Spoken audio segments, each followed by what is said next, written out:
Hello everyone, welcome to the Teen Gala 2023.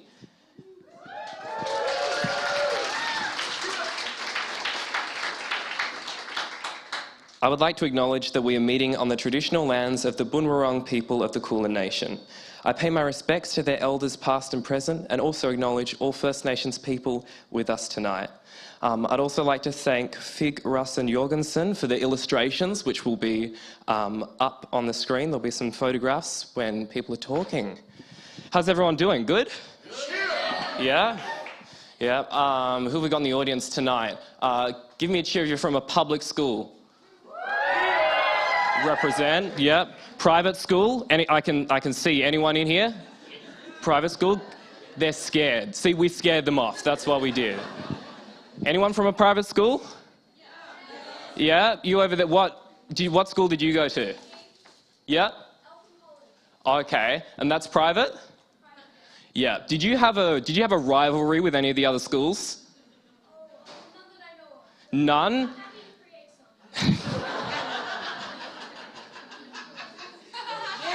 Yeah? Did anyone here have a rivalry with any other school? No? Yeah?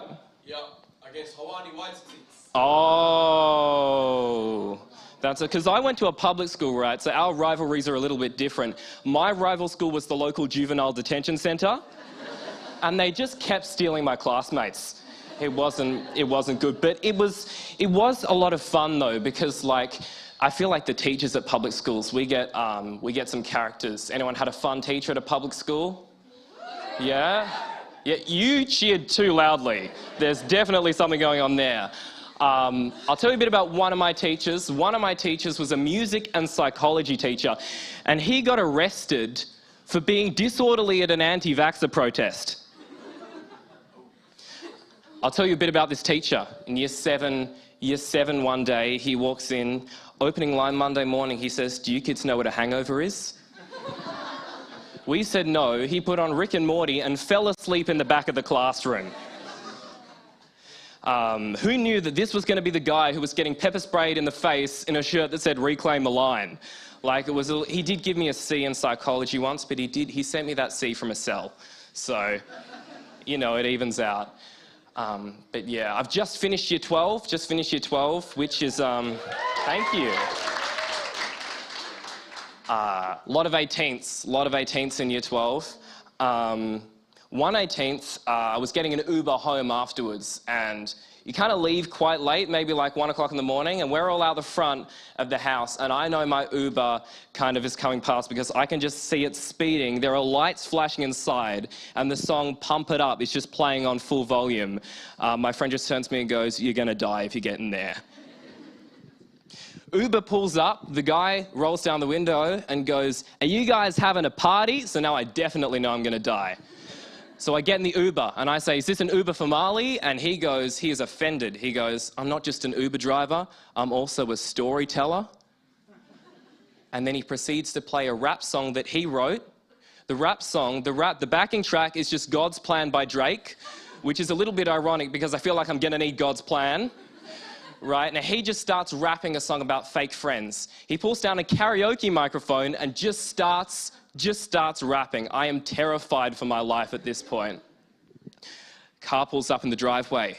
He locks the doors. I say, "Can I please leave?" He goes, "No, you have to follow me on Instagram first so that you can come to my future gigs." And I said, "I don't have Instagram." He said, "The only reason I took the trip is because I look everyone up beforehand to see if they have Instagram because I can see the names." And anyway, I followed him, we had coffee, and he's in the audience tonight. So,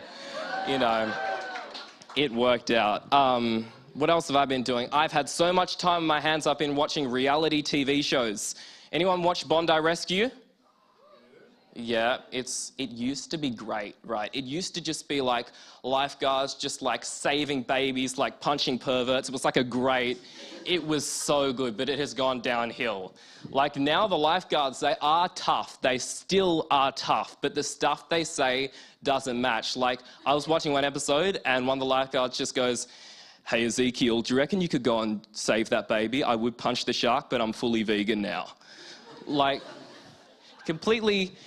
And here's the thing about these TV shows, right? They get the lifeguards afterwards to give life advice to the audience, okay? And I know they're called lifeguards, but there's one thing they shouldn't be giving, it's advice.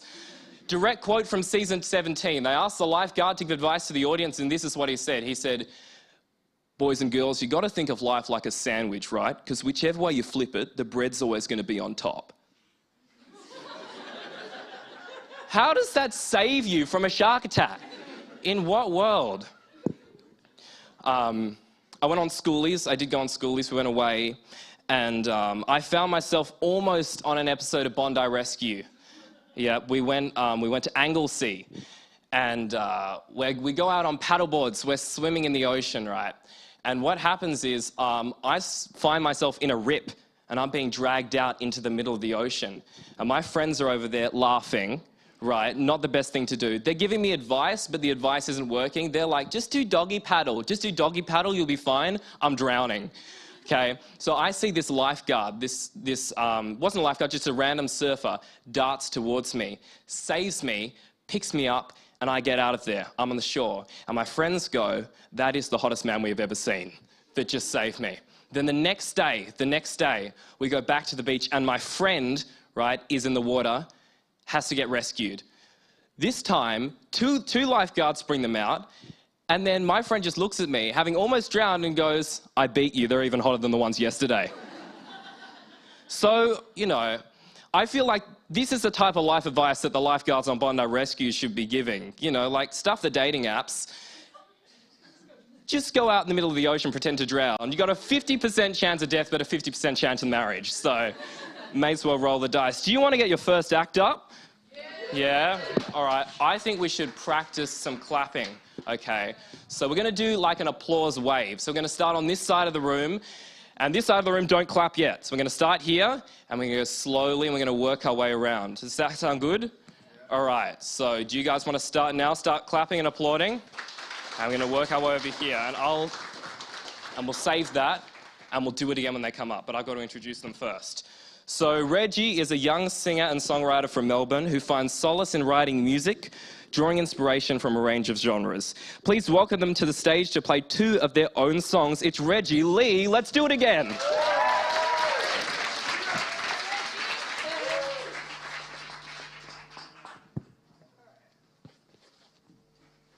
Hey, I'm Reggie. I write music. I draw inspiration from a lot of artists and genres, as just said. I love Taylor Swift and Boy Genius. If you know them, you know them. I find songwriting really therapeutic because, you know, when you listen to a song and you're like, that is exactly how I feel. Like, you just perfectly encapsulate your emotions into like a verse. I love doing that, and so here's some of my stuff. This one's called Radio Show. I have mostly produced this with someone, and it will come out eventually. Anyway, this is it.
really strongest song, but it's fun when it has drums and everything.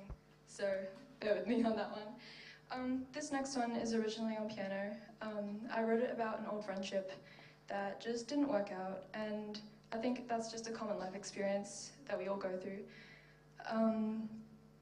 If you had told me a year ago that I wrote this song, then I probably wouldn't have believed you, but here it is. It's called You Seemed Fine.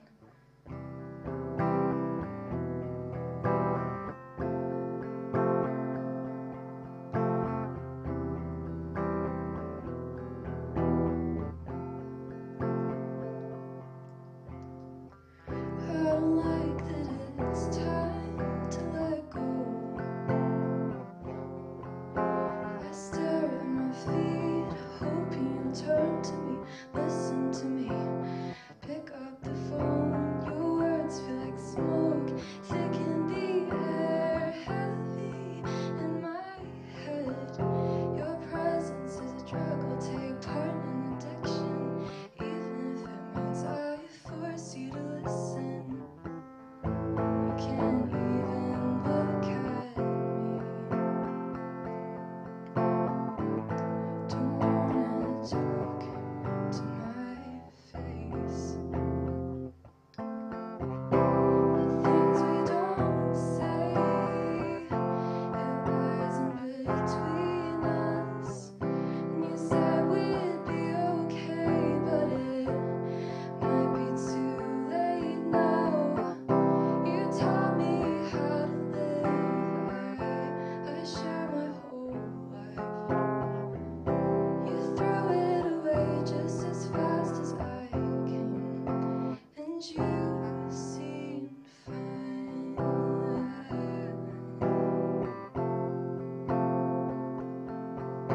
I still cross the road at the house with the mail stacked on itself, unnoticed and frail. It's a place that you showed me, reminds me you left, gave up on me. You found better friends. You're getting worse at helping. I know you don't wanna know me, 'cause just the way we talk feels like you're just getting bored. You can't even look at me. You don't wanna talk to my face. The things we don't say, it lies in between us. And you said we'd be okay, but it might be too late now. You taught me how to live. I share my whole life. You threw it away just as fast as I came, and you seemed fine.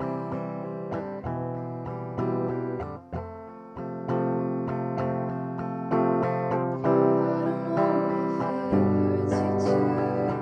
Do you think about this like I do? Does it hurt to think that I'm gone? Or am I just a weight that fell off? I don't know if it hurts you too. Feeling blue like the sea that drowned you.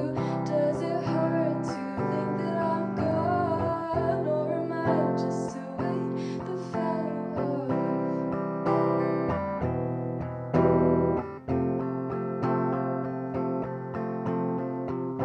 The things we don't say, it lies in between us.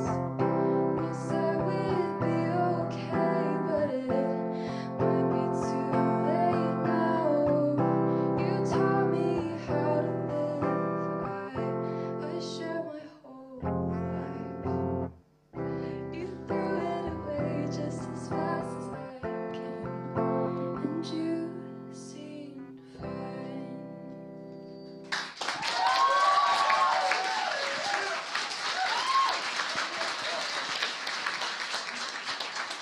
Thank you. I messed up a bit. I apologize. Yeah, I've never played these songs for people, so it's pretty nerve-wracking, but thank you.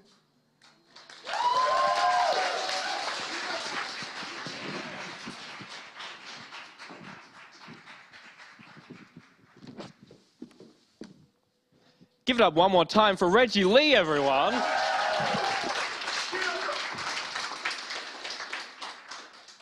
I would now like to welcome a duo of storytellers to the stage, the good type of storytellers. Poppy Holden and Saskia DeLeo Kyle met at one of our previous teen galas and have gone on to develop a formidable writing partnership, coming up with story concepts for this year's Spring Fling event, Lost in Space. Give them a round of applause, everyone.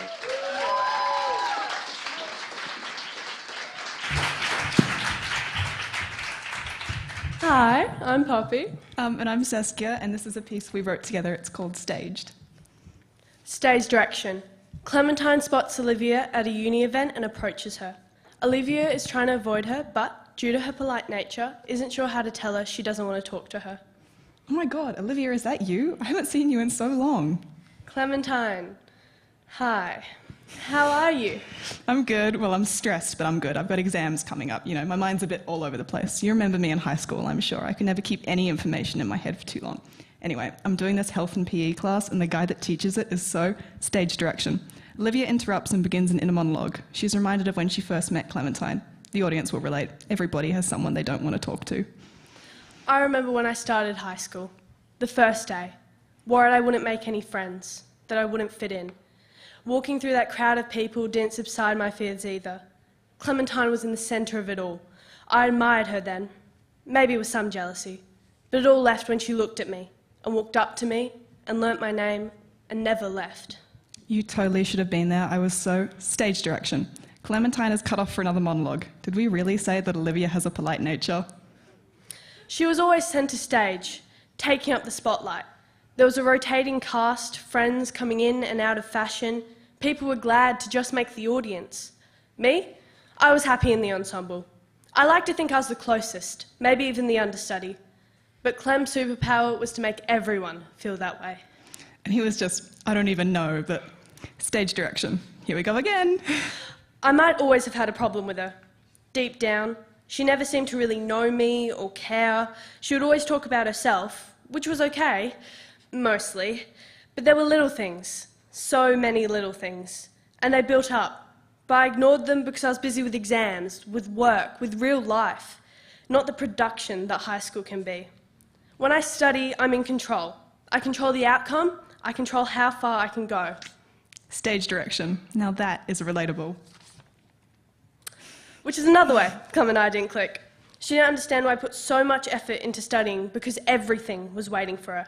I had to work hard to pay for textbooks and uniforms, and I wanted to get a scholarship to secure my future. After a childhood of red letters and seizures and sheriffs, the thought of any debt was intolerable. And while I was doing that, she was getting caught up in drama. I cannot count the times she didn't talk to people for weeks because she felt like it. Or she argued passionately with someone before acting like their best friend the very next day. Her unpredictability was scary. Every day wondering if she would be nice and would have an easy day, or school would begin to resemble my life outside. It's been so great at Rye Uni. I mean, you would know, the people. I just feel like high school was so restricting. Stage direction. Olivia, give her a chance to speak. She ruined my chances, something she knew I worked hard for. But the scariest part, I don't know if she really knew how much I wanted it, how much I needed it. And if she didn't, that means she never really knew me. Olivia, are you even listening? You seem kind of out of it. Stage direction. Clementine looks like she wants to reach her hands out and shake her hard, but that would be rude. She's moved on. From high school, from me, and maybe I just have to do the same. Yeah, I'm fine. My parents keep mentioning how much they want to see you. They really seem to miss you. How's your family? Yeah, right. They're stage direction. Olivia frowns. Her family is complicated. But we've heard enough of Olivia. Time for Clem.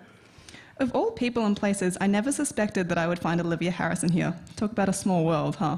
Though she's a straight-A student with a list of extracurriculars that would rival most students our age, so she definitely has the potential to get into any school of her choosing. I have to admit, after me and Jack's most recent breakup, I was ready to part ways with the high school era of my life forever. I wasn't the best version of myself in high school. For most people, it's a time to figure out who they want to be, to learn more about themselves and grow. For me, it was a time when I figured out the exact sort of person that I don't want to be. Stage direction. Olivia's face wrinkles. It's as though she can hear Clem's self-justifications. So when Jack broke up with me, I made myself a promise that I was officially done with anything related to my high school life. He said his reasoning for ending the relationship was because he's moving away to Adelaide. We both know that isn't the real reason. Over the past few months, we've been drifting further and further apart until suddenly I looked up and I didn't recognize him at all. It's a horrible feeling to see a stranger in somebody you used to know so well. But the end of that relationship means I'm bidding goodbye to the narcissistic version of myself that I used to be, and I'm becoming more of a reflective person who's a better listener. Jack and my breakup seemed to tear my heart in two because deep down I know that I really loved him. Seeing Liv tonight is exactly what I need, to see a person that I know cares about me and vice versa. Seeing her is also a shock, to say the least. I tried to contact her a couple of times after graduation, but I never heard anything back. She must have changed her number because she never got back to me. She seems quite happy to see me tonight, though. Stage direction. Yeah, that's totally what happened. As well as shock, it's funny seeing her here tonight. We must have had a million conversations over late-night ice creams and FaceTime calls about how much we both wanted to go here. While she was more academically inclined and me more into sports, I thought she was guaranteed to be the one out of the two of us to be successful. Well, this has been nice, but I should probably go. I have a whole bunch of studying to do. Stage direction. Come on, Liv. She was your best friend. Maybe she did cost you an opportunity. Can't you give her another chance? Naturally, I'm not sure what I suspected when I spotted her from across the room. Maybe some sort of happy reunion that usually takes place when you run into your former best friend. I certainly didn't anticipate a couple of minutes of awkward small talk before her providing an excuse for why she has to go. Then again, this is Olivia, so her saying that she needs to study isn't always an excuse. The one thing I remember most vividly about her from high school is the way she always managed to leave every conversation early during her need to study. Now, I'm not sure if she's some sort of perfectionist, though I suspect that she is, but we didn't have that many assignments in high school. Stage direction.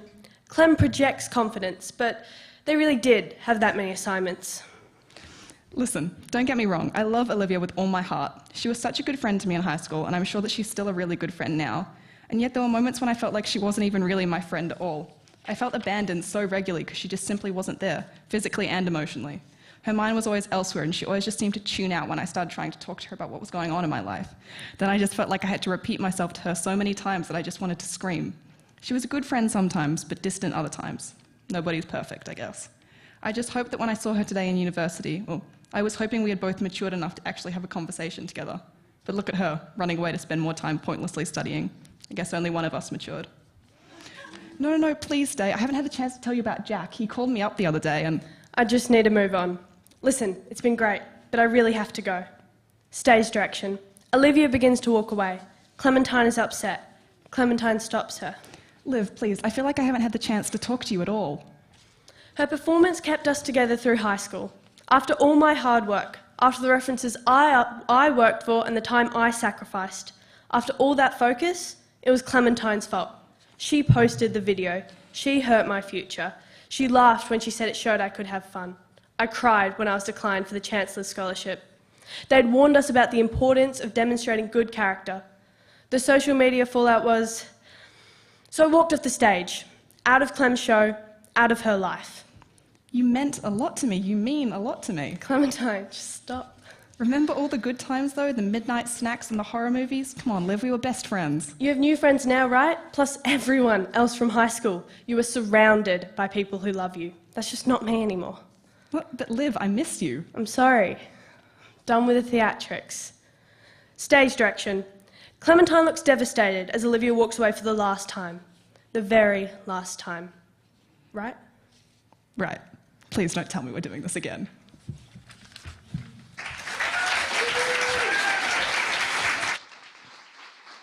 Poppy and Saskia, everyone.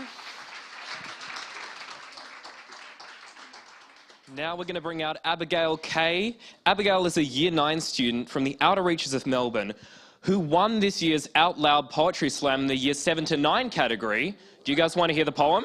Sure. Yeah, you do. All right, come up, Abigail.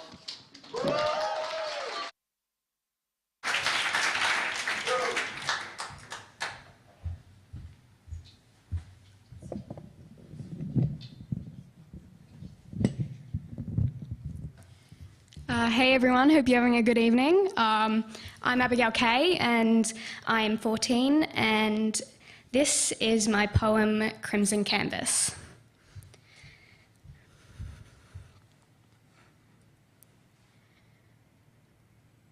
I paint. I paint, I paint, and I paint. I paint the flames that you caused. I paint the storms that you spawn. I paint a canvas dripping with torrential rain. I paint.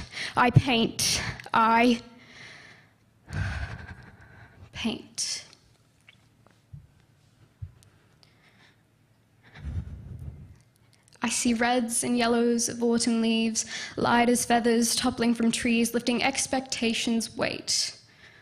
Well, you sit there and wait for my back to break, and I just can't shake this feeling that you don't understand me.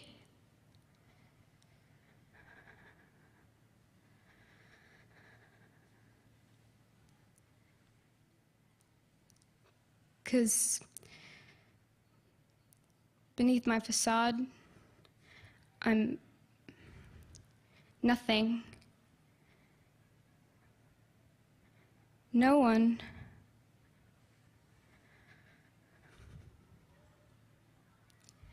And we don't get to pick and choose a cacophony of reds and blues, concealing a blank slate beneath.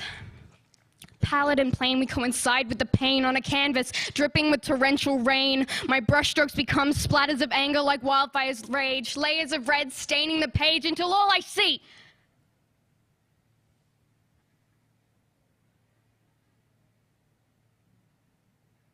is a crimson canvas.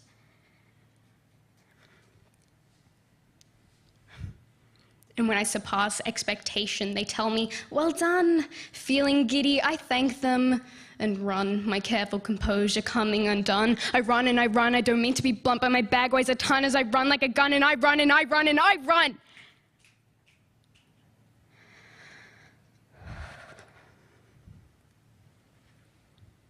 And when I'm home, I paint the yellows and the greens. I paint the bees, the trees, and all of the scenes. And like the seasons, I change. I don't stay the same. Sometimes I sway and it feels like a game. I shoulder the blame, lose sight of the aim, harness my shame when I don't know the way. And sometimes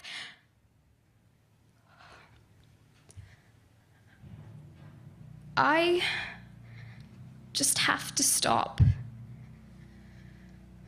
and breathe.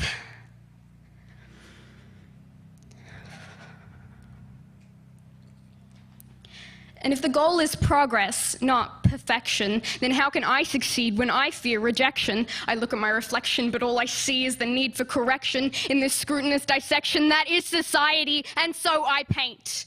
I paint, and I paint. And the truth is that I paint a world of gradient, an interconnection, a world without an intersection. But we live in a place where colors collide. The bay and the tide, we don't coincide. A world that is hungry, a world that is blind, an imperfect world that expects perfection. Thank you.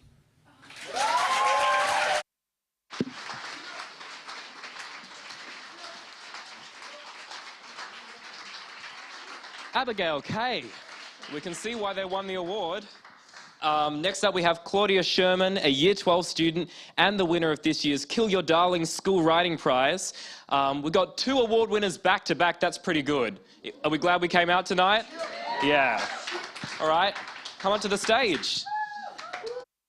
Hi, today I'll be reading the entry that I wrote for the Kill Your Darling School Writing Prize competition. October 2001. I was 5 years old, Natalia was 9. We were staying at the Hudson's farmhouse for the weekend. You were laughing on the deck with Audrey, sharing a bottle of wine in the 4 o'clock sunlight. You leaned towards her and showed her your new bracelet. I adored that bracelet. Gold with tiny red rubies that glinted in the spring sunshine. Elliot suddenly came bounding up the steps, explaining in between gasps that I had slipped on the ladder of his treehouse and cut my knee. Natalia and I emerged around the corner. I was clutching fiercely to her arm as I limped along in tears. Leaping up in concern, you were always so quick to react. You whisked me inside to clean my bloody knee. My breath was shaky as I retold the story of my tumble, and you kissed my wounds where a small scar would later appear.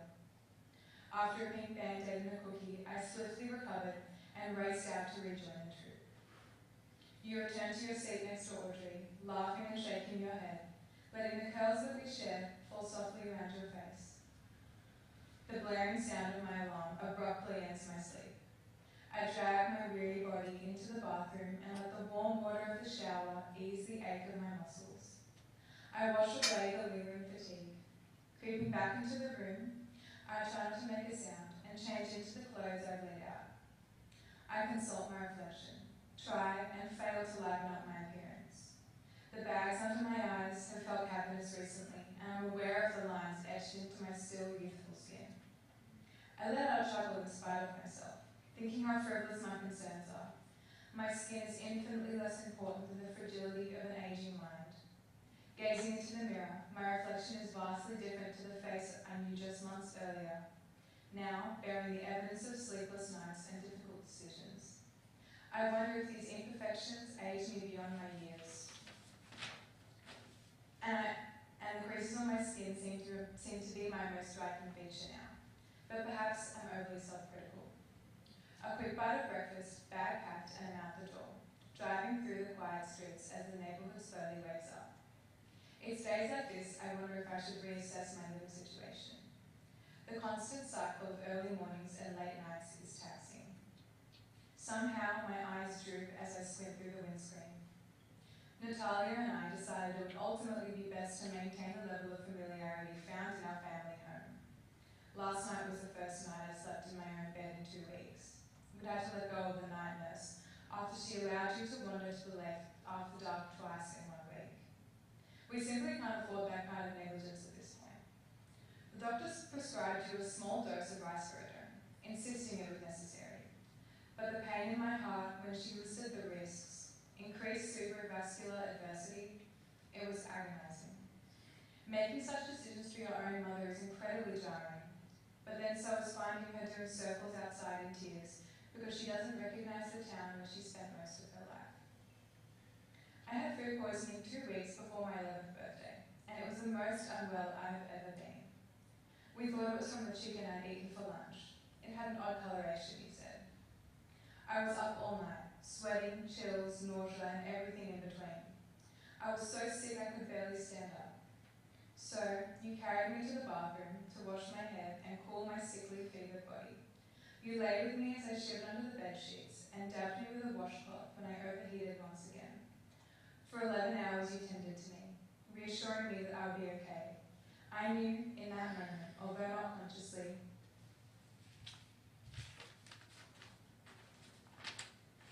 that you would always be there for me, and that you would always put my needs over your own, and I could always, always rely on you. I can only hope to do the same for you now. When I reach the familiar steps of my childhood home, I find the night runs smoothly. You're waking up as I peer into the room, and you're happy to see me. I'm filled with relief. Facial and personal recognition is always such a comfort. I have hope that today may be better, just slightly, than every other rough day this week. I bring your breakfast in and pour in some tea. You see the tea bag and you smile. You tell me you like this tea. It's another good sign. I tell you I know. I ask about the night, and you say it was fine. Though you woke up in the middle of it. I ask what happened, but you're not sure. That's okay. Short-term memory loss, especially during the night, it's not a concern. I tell you that Natalia is coming to visit today, and you pause, unsure. You remember Natalia? My first day of high school.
I bring the pills and a glass of water to your seat by the window, where you're gazing at a picture of Natalia and me. Is everything okay, Mum? The Dementia Expert Seminar on Speech and Memory encouraged use of familiar terms in attempt to trigger recognition for deteriorating neural pathways. Who are these girls, you ask, confusion etched into your face. That photo is from 2001, I explain, reaching for the ruby bracelet on your wrist, and I launch back into the story. It was almost summer, and we were at the Hudsons. My voice wavers as I relive the warmth and safety of my childhood. Clutching your frail hand, I search the confusion in your eyes for any trace of familiarity. My heart breaks as I'm struck yet again by the reality of how much of our life is slipping away. Thank you.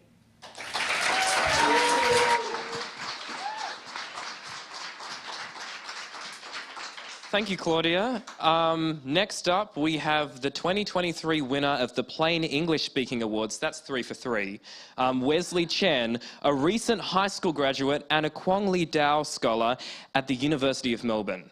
Wesley is a champion of youth rights and previously led a 5-year-long campaign to federal government for a dedicated headspace centre. Wesley is going to read his compelling speech for us. Give it up for Wesley, everyone.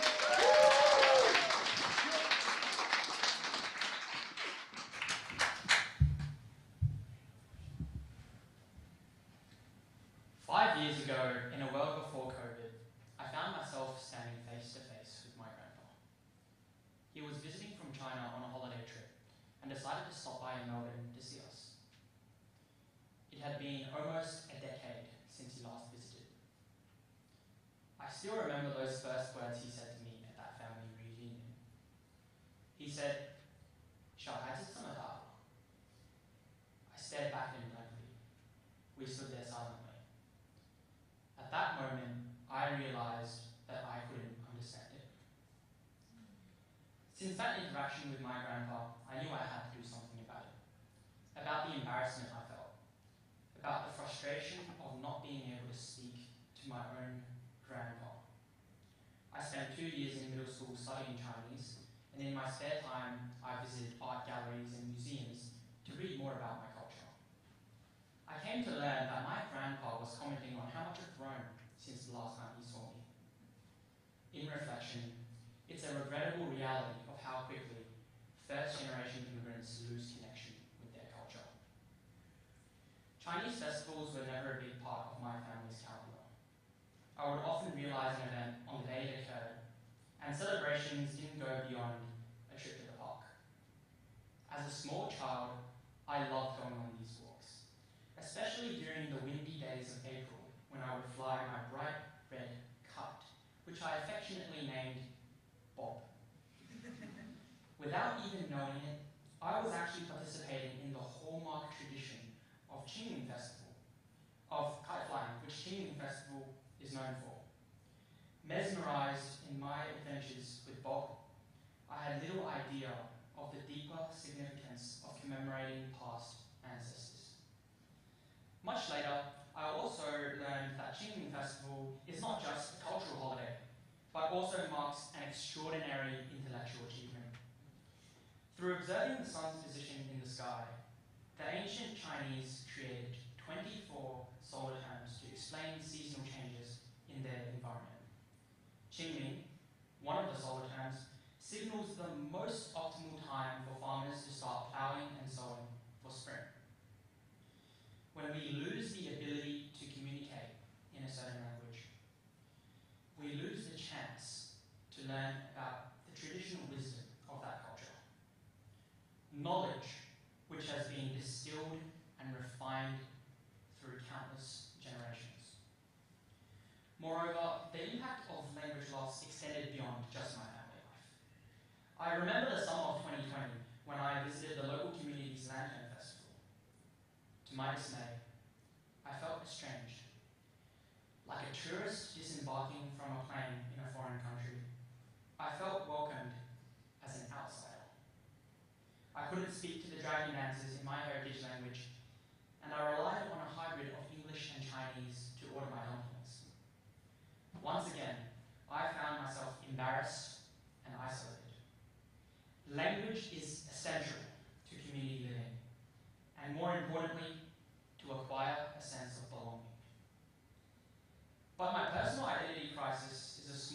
reaction of how our world is gravitating away from heritage, and the value of tradition is slowly diminishing. This movement began during the Age of Discovery in the 15th century.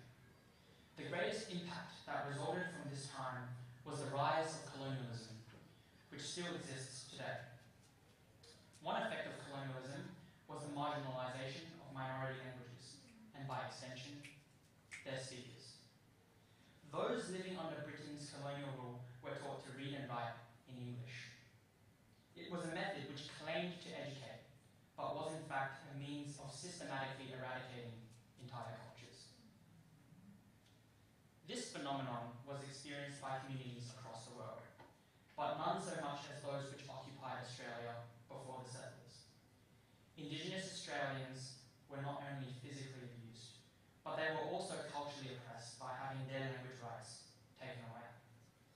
English was imposed on them against their free will, and their youth were taught to reject their traditional values for those of Britons. Fortunately, we've come to understand just how morally incorrect this was. But the damage is yet to be repaired. As linguistics professor Gilad Zuckerman asserts, I believe that the loss of language is more severe than the loss of land.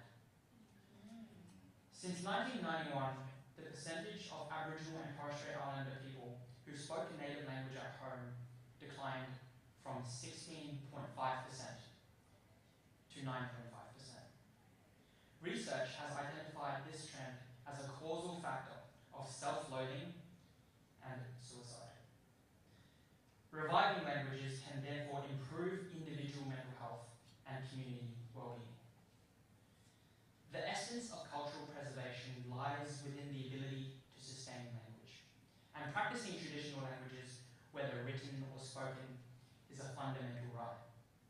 In support of this view, the United Nations created the Universal Declaration of Linguistic Rights in 1996, a document which outlined the freedom to communicate in any language of choosing. It states, different languages and different ways of speaking are not only a means of communication, they are also the milieu, a person's social environment in which humans grow and cultures are built. This means that language and culture are intrinsically tied together.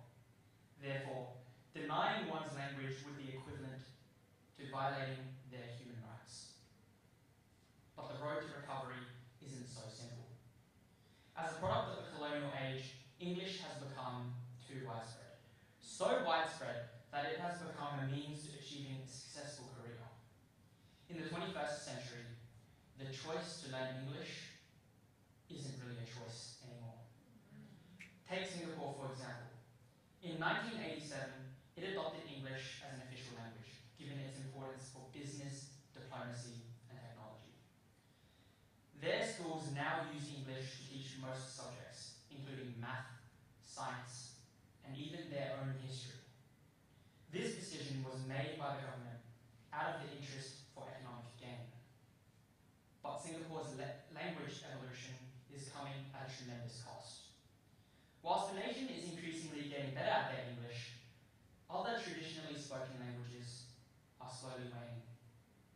Of the 4 official languages, English is by far the most spoken in Singaporean homes, whilst Malay and Tamil barely combine to make just 1/10 of the population. Like Australia, they too are suffering the loss of cultural heritage. Roughly 6,500 languages are still being spoken today, but sadly, more and more are on the path to extinction. Clearly, something must change. If we want to keep living in a culturally diverse world, we must protect minority groups, and it begins with their language. For any young person like myself who has lost touch with their heritage, I urge you to reconnect with your culture.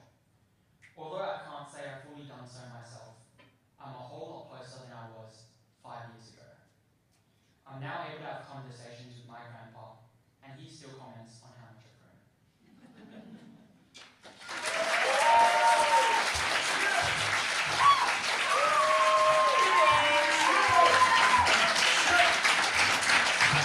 Wesley Chen, everyone. Now, Ezra Griffin is an aspiring young speaker. They want to make a change in the world through the art of public speaking and are sharing a new poem with us tonight. Come on up.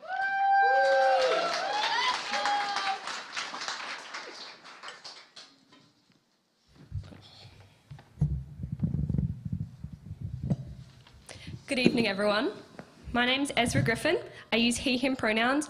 And before I begin my speech, I'd just like to let everyone know that I will be talking about mental health, and there is a mention of self-harm, so please be aware if that's something that triggers you. I'd also like to ask you all how you're going. Are you doing all right? Are you doing fine? Yep.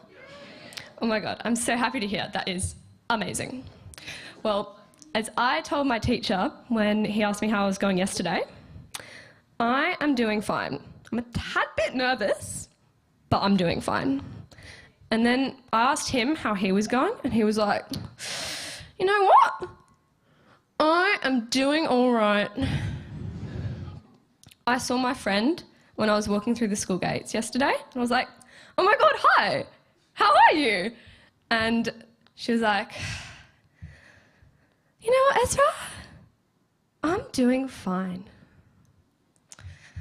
I was walking the dog yesterday, and it stopped to smell another dog's ass, as it does, and you have to make that awkward conversation with the other owner for the next 30 seconds before you never see them again.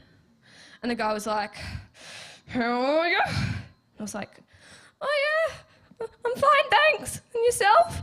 And he goes, I'm fine. Like, I'm fine. How many times have people said that to me? How many times have people lied to me? How many times have I said that to someone else? How many times have I lied to myself? I'm fine. But what does that even mean anymore? Is it just an absence of blood and gore? Is it just a greeting? Something to say when meeting? I'm fine. But what if I'm not?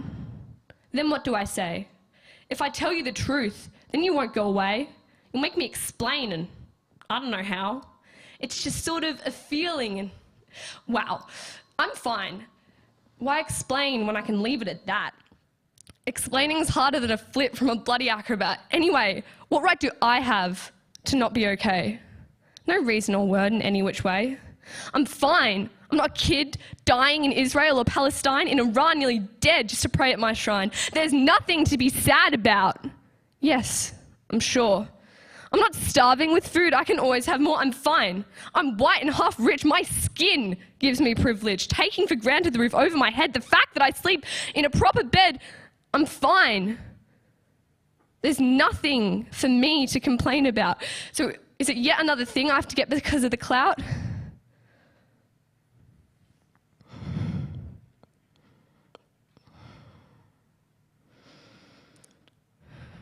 First world problems. They're all I see. So if I'm sad, then what's wrong with me? I'm fine, I guess. But I don't know what that is. And yeah, I'm not doing a fucking analysis. Maybe I'm not fine with this weight on my chest. You're okay. Maybe I'm not feeling my best. I'm fine.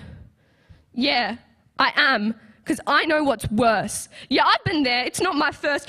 I'll stand up here and I'll talk today and I'll tell you I'm fine. Because I don't know what else to say. I'm fine. But what if I didn't say that? You and me, let's have a real chat. I'll ask you if you can handle it. But really, it's just me who can't handle my shit. I'm fine. No, I'm not. I'm broken and torn. I'm cold and I'm numb. Gone is the warm. I'm the type of boy who will dance in the rain, smile and laugh through the torrential pain. I'm fine. You ask me what's in my brain. I try to step in to tell you my stain, but my mask slides on and it gets in the way. It nods its head and says, I'm okay.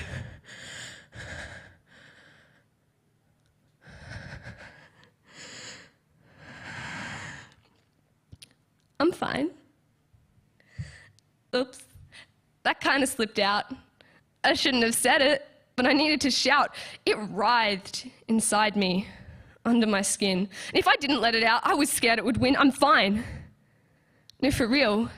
Maybe I am. I'm more okay. Talking shaved some of the hurt away. Yeah, so maybe talking does help me. But it also stops me from being free. I'm fine. But now that I've shared, you don't trust. Coddle me up in the room where I'm thrust. You think to now protect me from life? But you've only started to grow more strive. I'm fine. Why can't you believe what I say? Will you just forever now see me this way? Just that kid with the broken mind. Yeah. Well, if you looked at me hard, guess what you'd find? I'm fine. And you'd know that if you looked at me instead of my medical history or the scars on my arms that helped me stay alive, the scars of a battle that I survived. I'm fine, so forget it. I told you in the past, act like this and that share will be the last. You asked me, well, I didn't tell you way back.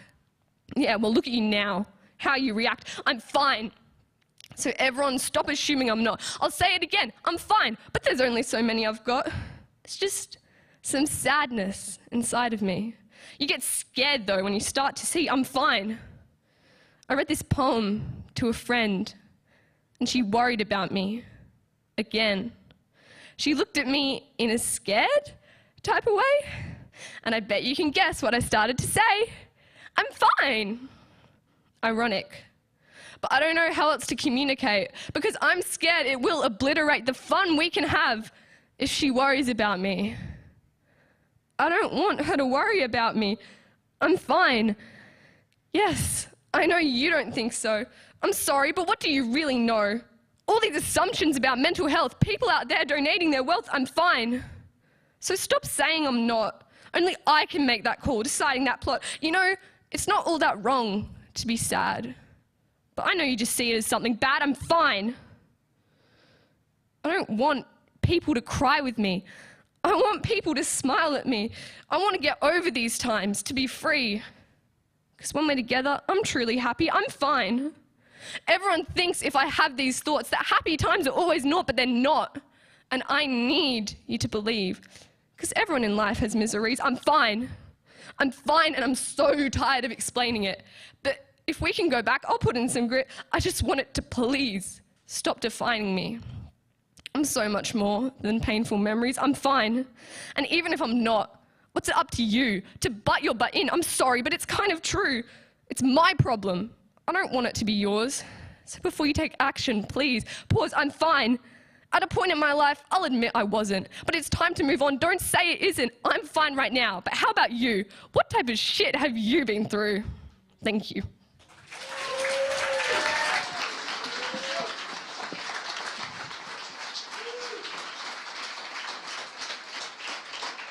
Thank you, Ezra. Corbin Afanasiev was the runner-up for this year's Plain English Speaking Awards with their powerful oration on transgender rights. They'll share that piece with us now. Come on up. Give them a round of applause, everyone. I'd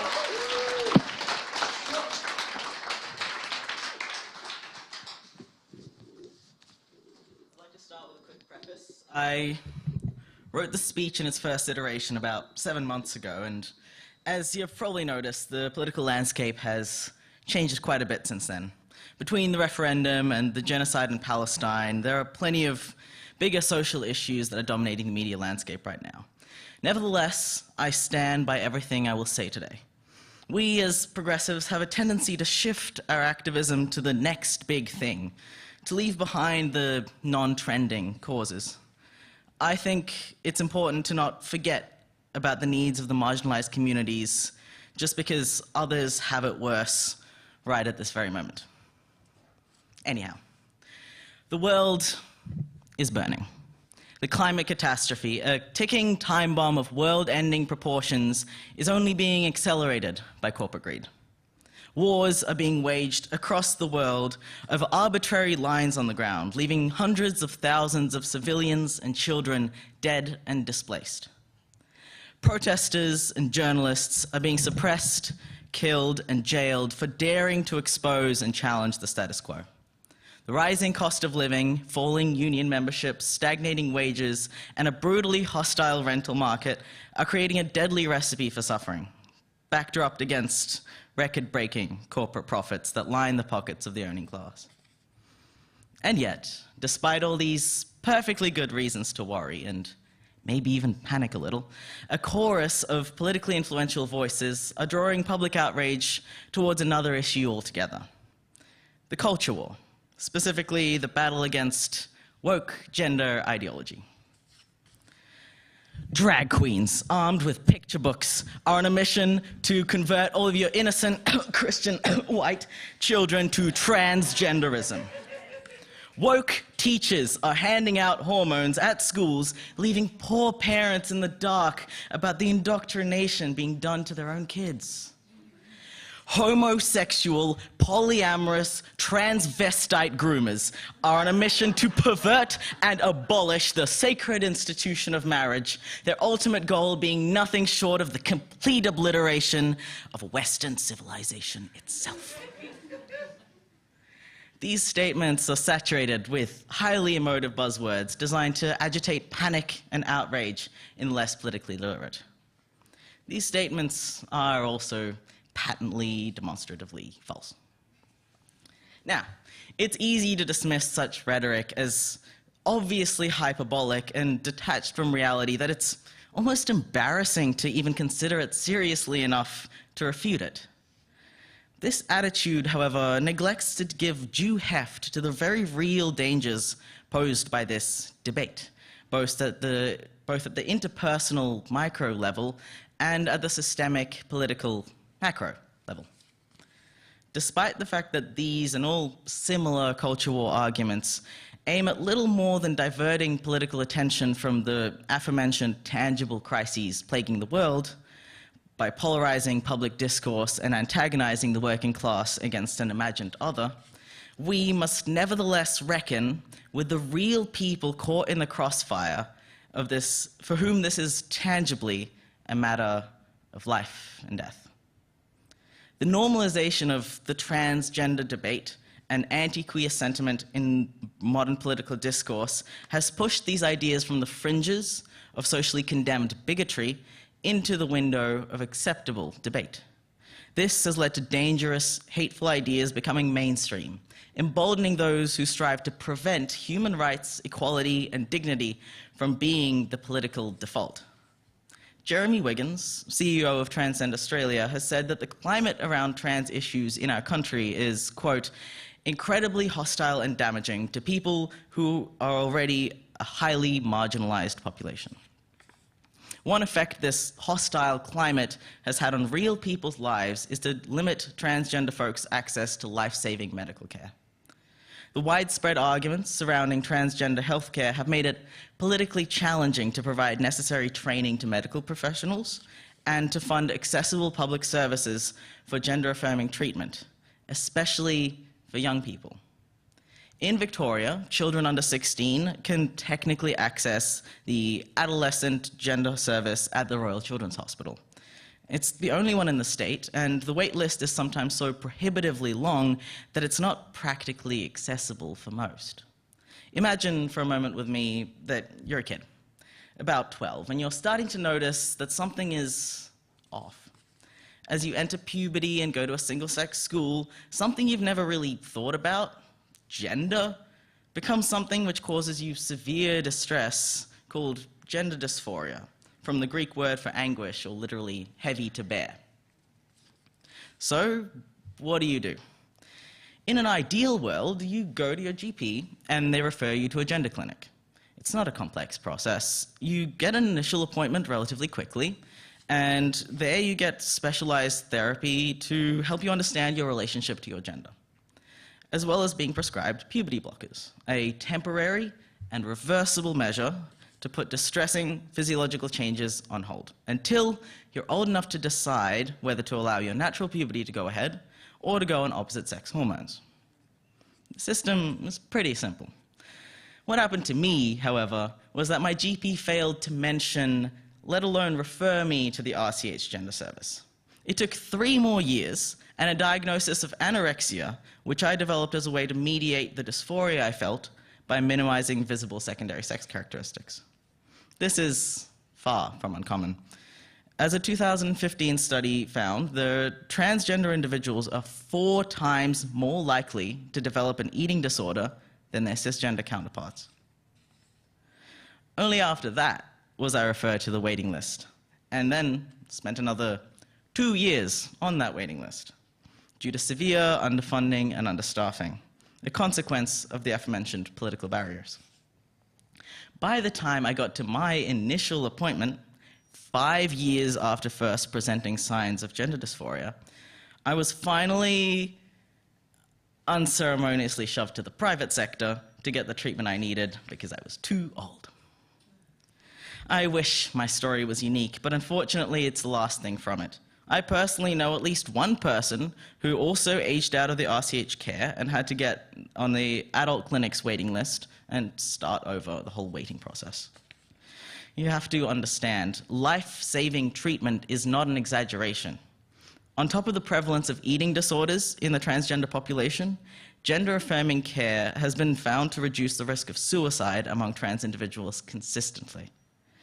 An Australian study conducted in 2021 found that 43% of transgender participants, almost half, have attempted suicide in their lifetimes. This number drops drastically with a supportive family and social circle, gender-affirming medical care, legal transition, and acceptance from their community.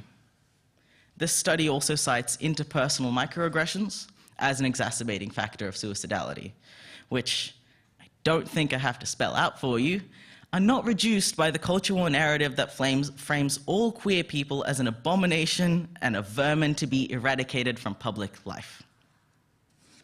This narrative emboldens neo-Nazis to march brazenly in the streets of our own city, not a kilometer from where we're gathered today, because this is not just an American issue, it's more than a Twitter argument that's been protracted, or X, rather. The narrative being pushed by American politicians and media is being swallowed hook, line, and sinker by Australians and people worldwide. It's right here in Melbourne, in the Monash City Council, that the same hateful groups and their sympathizers have bombarded threats of violence and intimidation at a drag performer, resulting in the cancellation of an event planned to celebrate the International Day Against Homophobia, Biphobia, and Transphobia. That is the crux of my point here. The culture war in the abstract is not as catastrophic as climate change, genocide, imperialism, poverty. This world, however, it's not abstract. The people under attack are not hypothetical talking points. We are flesh and blood. The hate-filled rhetoric of transphobia leaves real people dead, killed by social pressure, forced into the closet, denied medical care, pushed out of their jobs, their homes, their communities, or just outright murdered. It's not pointless to push back. It's crucial to not let these ideas become calcified into our society's status quo. So make sure to challenge transphobia in your social circle where possible. Write to your representatives, donate to LGBT charities, attend rallies, protests, counter-protests, be a visible ally, and protect your trans siblings. This is a matter of life and death.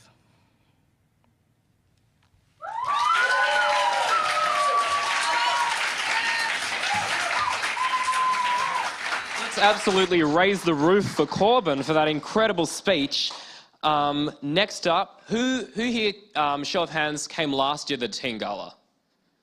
Yep, a few. Well, you know it was incredible, and we have somebody returning. Juliet Beattie is another familiar face for those of you who attended last year.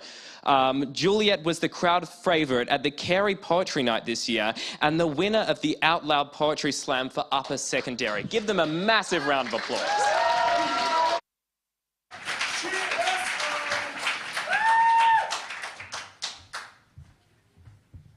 Hi, I'm Juliet. I wrote this poem a couple of years ago and found it. Now I'm here. When I was just a little girl, my only cross-fingered wish upon a star was to pack my bags and fly off the earth and very far. I'd do what it took to make a break for it, then dip, like give my full piggy bank to NASA. Hell, I'd build my own rocket ship. So they called me Little Miss Dreamer. They never said I was down to earth, but when I meet you, a new moon smile, I'll be rebirthed. We lay beneath the night sky and feel the grass beneath our skin, pointing out constellations, lining off the brims. You say I'm like the sun, your radiant haven, and you look straight at me with no hesitations. You don't laugh at my telescoped galactic designs. The stars in your eyes shine just as bright as mine. You remind me of Frank Sinatra. The lyrics he sang long ago, he said, fly me to the, well, I have a feeling that you know. Because I don't need a rocket ship to feel like I am flying. You make me feel like that without your even trying.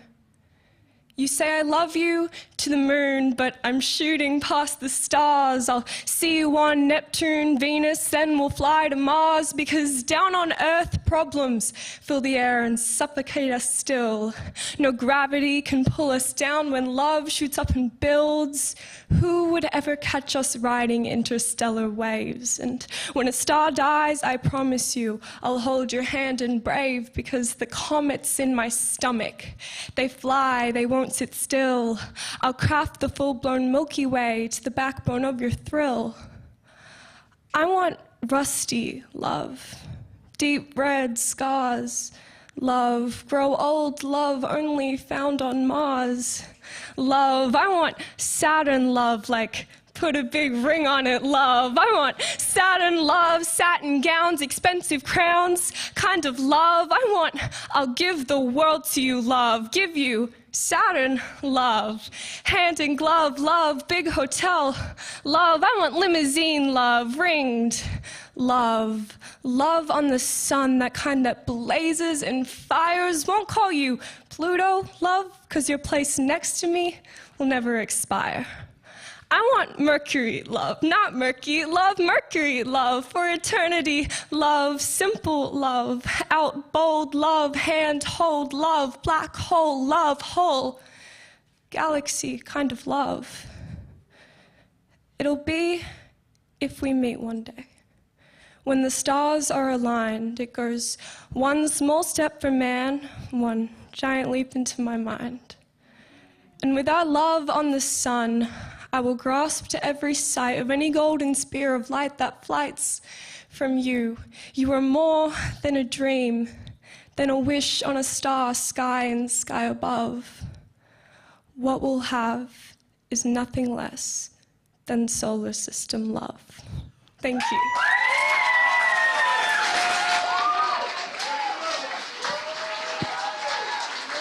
Juliet, everyone. Now, we are so lucky to have our next group all the way from New Zealand. I think they get a round of applause for the flight time alone. Rehe Kororo are the 2023 The Frontline Champions. Now, they won that title after competing against hundreds of poets in the largest youth poetry event in Aotearoa, New Zealand. They are powerful Indigenous spoken word artists who create multi-voiced works that celebrate their culture while speaking truth to power. But they need no introduction, so come up to the stage.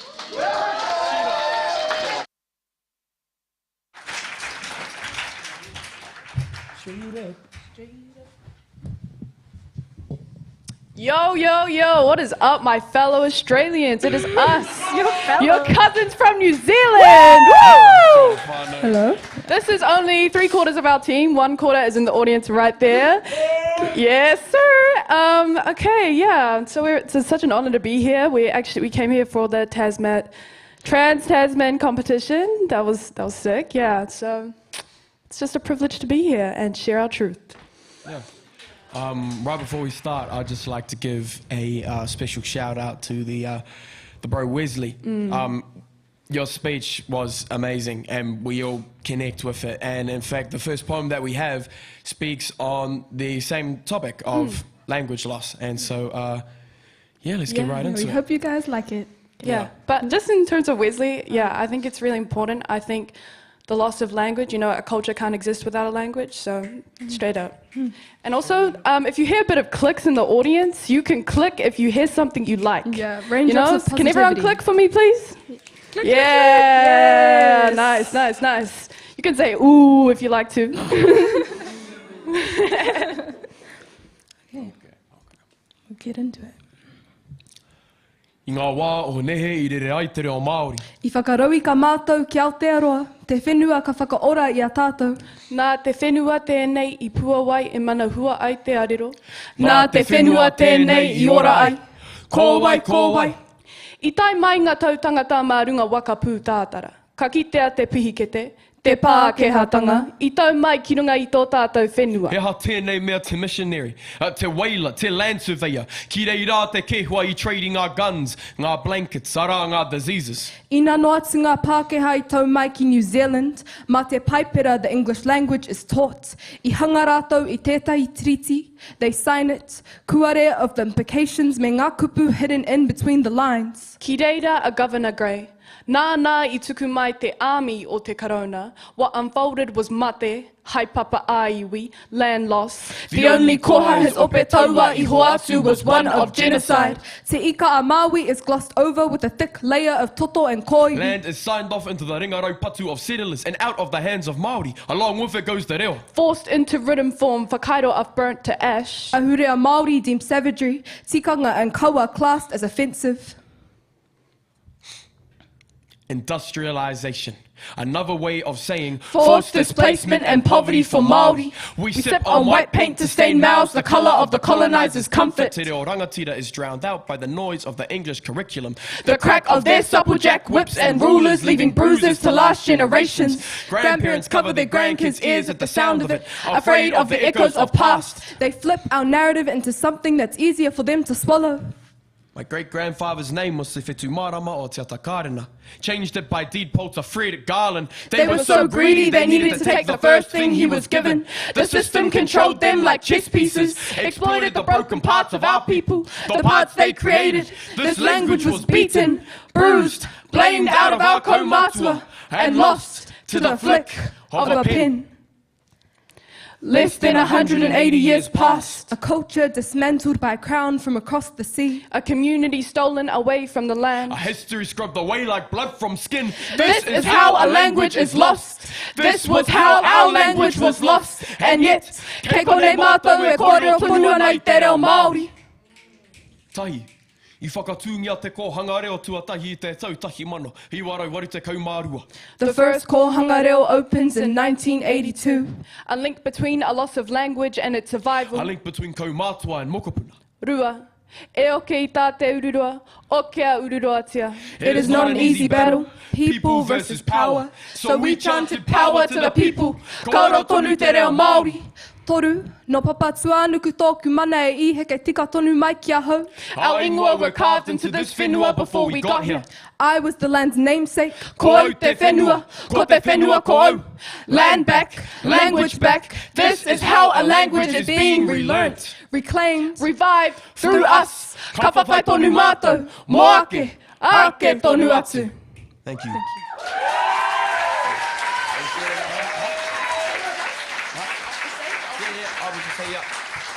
We're going to leave for a bit, but we're going to call the brother Milan up and he's going to do it for us.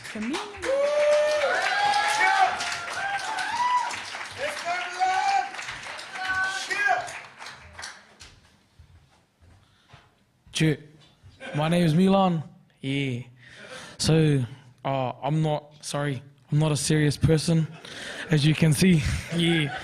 So, yeah, shout outs to everyone that's come today. Shout outs to the bro, the MC down at the front, you know. Yup. Okay, yeah. This poem is, my teacher. This is my diabetes poem. I have a type 1 diabetic. I'm from Auckland, and yeah, sure, let's give this a go.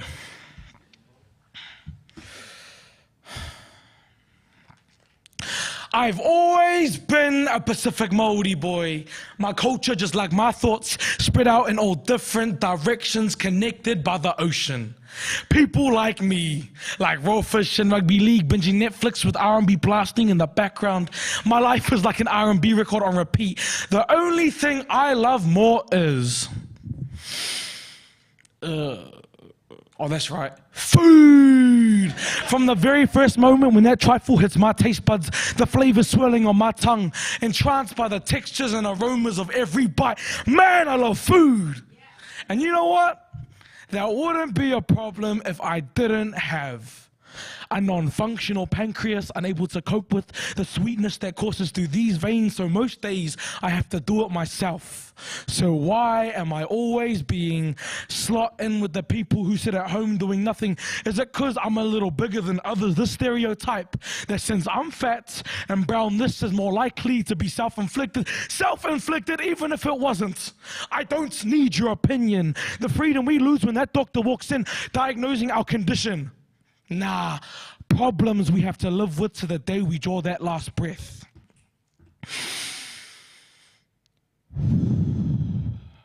When I was diagnosed, I was told that everything would be the same. Besides a few injections and how wary I would need to be of my body. I was never told about all the assumptions that will be placed on me by faceless people that surround me. Media stereotyping my condition, forming false opinions of these issues. Every diabetic must be fat. It's their fault they're in this mess. Well, actually, fuck you! That shit is hereditary, like the color of your eyes or your skin. So how is this any different than your receding hairline or your enlarged nose sticking itself into other people's businesses? But since I'm like this, brown skin, long hair with a deep past, it leads to your misconception that I have always been a diabetic. But see, because I was never born with this, so I'm being told that these issues may have been my fault, makes me feel less of the man I once was or never got to be, because when all I know is that vegetables are good, and that takeout is bad as how to process that genetics have an effect on the way my life is going to turn out, spiraling out of control. Around this roundabout we call adolescence, calling it a burned out, ran out of wax, or really time before my pancreas shut down. So maybe sometimes it's enough to make a boy lose his appetite, second-guessing all the foods he finds enjoyable. Something that will sustain his hunger no longer reliable.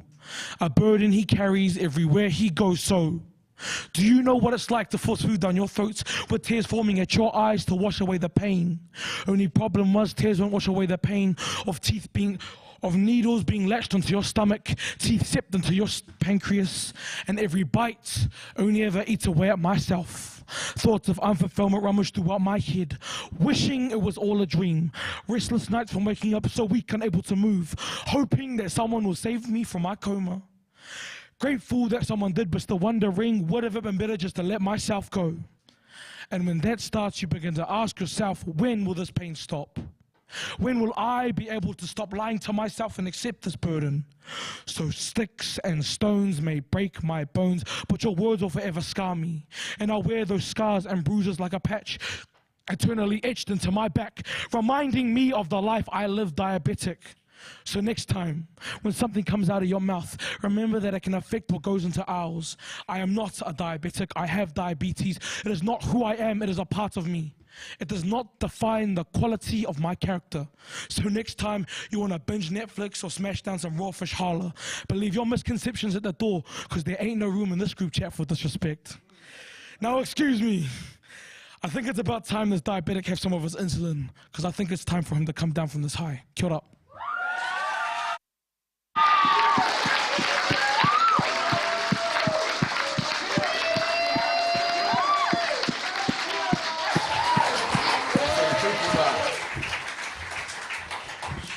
No offense, but you guys kind of suck at cooking. Like, I only hear the New Zealand people clicking, like, clicks. Okay, yeah. We got our last poem. This one has to do with our ancestors back in New Zealand. If you guys know who they are, gangster. Yeah. You probably won't. But yeah, we kind of get possessed by them in a way. it's a bit of a performative piece, so Yeah. let's get straight into it. So, yeah, anyway, we was in history last week, and our teacher was telling us, You don't know where you're going unless you know where you came from. Then they did this karaki on us. And now we get possessed by our tupuna and get these... Oh! Hi, honeke. Ngāpui's one and only cheeky chief, the OG Māori rebel. But man, I should have known better before making a deal with the devil. Look, I signed my soul away to colonization. Realized my life was only worth a cigarette. Dress me up in the white man's clothes and call me an ally. Even though they purposely mistranslated the treaty, but all good. I want to heke. 1845, the Northern Wars. I got the flagpole down before I ever cut my hair, and I'll the fighter crown, give me my own one. And fuck Governor Grey, okay? I'll become Governor Red. Red like the blood that's been shed. White like your men that came and stole our land. Black like the yeses of my past, who was the that you burnt down. Kei te pai e hoa, I got you. I am Te Whiti Orongo Mai, Taranaki's top chief, the pacifist prophet. 1881, the invasion of Parihaka. I established Parihaka as a sanctuary for my people, But I couldn't have known better. known that you'd bring in 1,500 troops and force 1,600 of us out. Paved over our ngahere with concrete. But we learned how to go rongoa through the cracks. Sung waiata in tune with your warning shots. But we were met with the sharp blade of the crown like a guillotine. All I wanted was for my iwi to protest passively. I guess somehow it came out aggressively. Was it because the vowels that fall off this tongue aren't familiar to your ears? Tell me all the parts you don't like about peaceful protesting. I'll be a noble native. Oh, sorry, I mean a noble savage. I'll wear your discrimination on me like it's a compliment. What you up to, Kilt? Up to. I am Fina Cooper, the girl who took her fragile, broken bones from the naughty north to your doorstep, the voice of those who could never use theirs. There's two sides to this coin, every spin dividing our people through skin and language, signatures and suit ties, laws and more lies, Māori and the crown. It was 1975, the Land March. Broken promises left sitting on our shoulders. So I'll carry them all the way to Parliament office, chuck them right back in your face, plant both my feet into the whenua you like to think is yours. How far have we walked? These blisters and bruises are nothing compared to the pain and loss. This reality was forced upon us. Call it what you want, but assimilation never looked this pretty, am I right? So it's all good, yeah. Yeah, no, I still don't know what's going on, eh? Remember, we're here to remind them. Oh, yeah. Hone Heke was one of the first embodiments of Māori resistance. Te Whiti Orongo Mai showed how that resistance is nothing but rangi Māori. Fina Cooper walked 1,000 steps for those before her and 10,000 more for us. Ngā rangatahi, he whakamana ai ngā tāhuhu kōrero. Listen closely. You'll hear a symphony of their mana motuhake. We are still fighting their battles, Still fighting the same problems. So use your taringas, cause you don't know where you're going unless you know where you came from.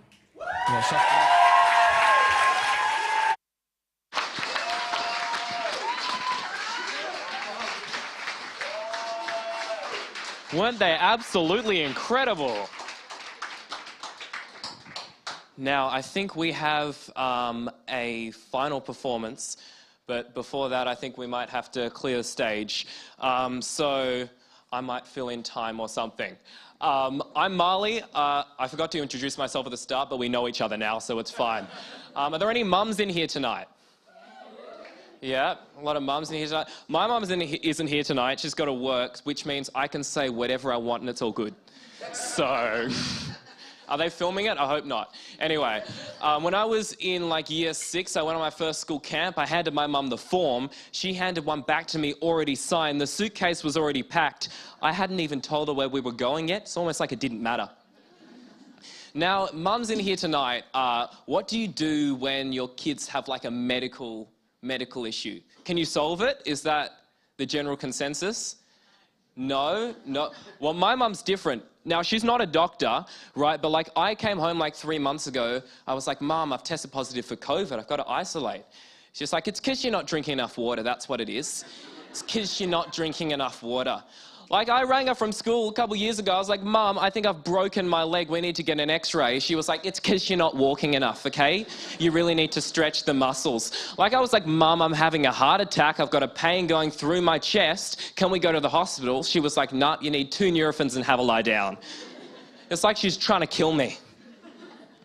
And the thing about my mum is like, is she's Jamaican, right? So when it comes to airports, our family gets stopped by airport security like 100% of the time. And like they stop me I've just started asking them questions now. I'm like, how long have you been a border security agent? They're like, 6 years. I go, have you ever caught a terrorist in 6 years? They have to be the worst at their jobs. Can you imagine if you worked at the Apple store for 6 years and you never sold an iPhone? Like, can you imagine if you went to a private school for 6 years and never said anything homophobic on public transport? Like, it just doesn't happen. So anyway, it doesn't help that Mum likes to bring like half the Coles meat aisle on the plane with her, so we always get checked. And she's cheap when it comes to packing. Do any of you guys have this where like, the rule is if I can't fit the clothes in the suitcase, I have to wear them? Which means I'm walking through airport security wearing like 14 hoodies, 6 pairs of pants. I'm wearing so many layers, the machine wouldn't even beep if I did have a bomb strapped to my chest. But yeah, I'll tell you this one story. When I was in year 5, I got a mobile phone for the first time. And I was up until about 1 a.m. in the morning on Instagram, and I made the grave error of liking one of my mum's posts at 1 a.m. in the morning. And I have a white dad, would have been fine. I had a brown mum, so death wish. I hear her door creak open and footsteps just start coming down the corridor. I can just feel my life flash towards my eyes. She swings open the door, just karate kicks into the room, puts a torch in my eyes and go, "Why are you still awake?" And in this moment, I had some different options, and I picked the worst one possible. I said, "Mum, you know what happened, right? I downloaded an app that lets you like Instagram posts in advance, which..." You know when your mum doesn't even comment? She just looked at me and she just said, "Marley, pack your bags, you're going on school camp." Now, should we get the closing act on? We are closing the night with a very special performance by local K-pop dancers. Please welcome to the stage Bias Dance.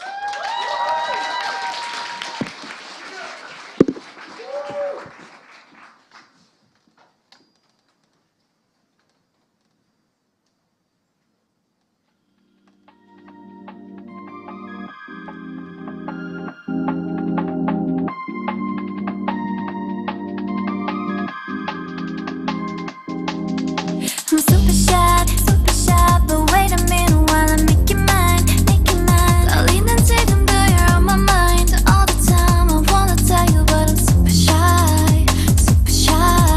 I'm super shy, but wait a minute while I make you mine, 떨리는 지금도 you're on my mind all the time. I wanna tell you, but I'm super shy. And I wanna go out with you, where you wanna go, find a little spot, just sit on top, looking pretty. Follow me, 우리 둘이 나란히 보이지? 내 눈이 갑자기 빛나지? When you say I'm a dream.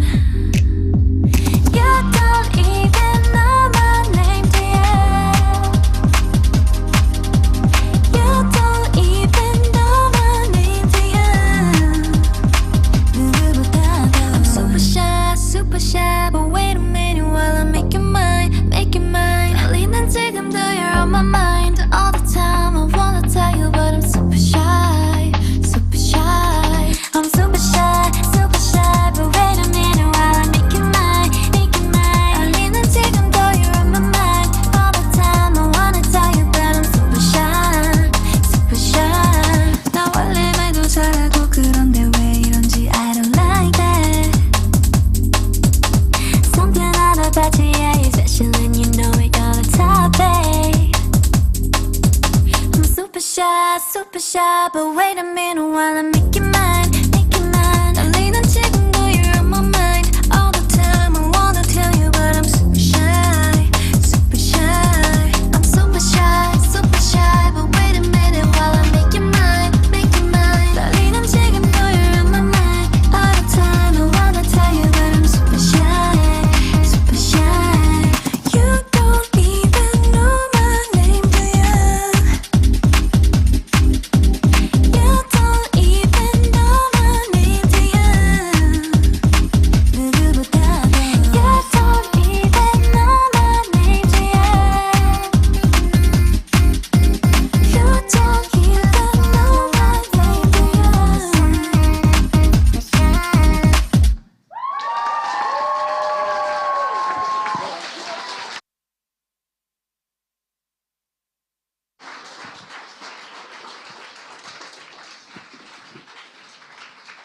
Thank you so much, everyone, for coming out tonight. I think we should give a massive round of applause to the Wheeler Centre for organising this incredible event once again, and all the fantastic staff who has helped facilitate this, give us advice backstage. It has been absolutely incredible.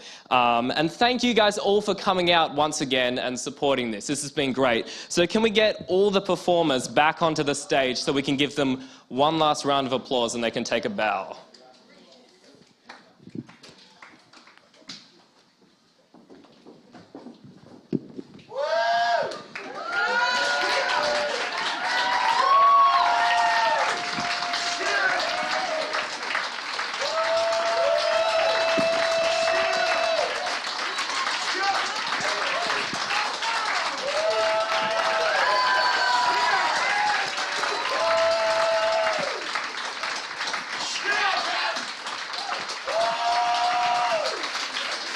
All right. Thank you, everyone, and have a great night.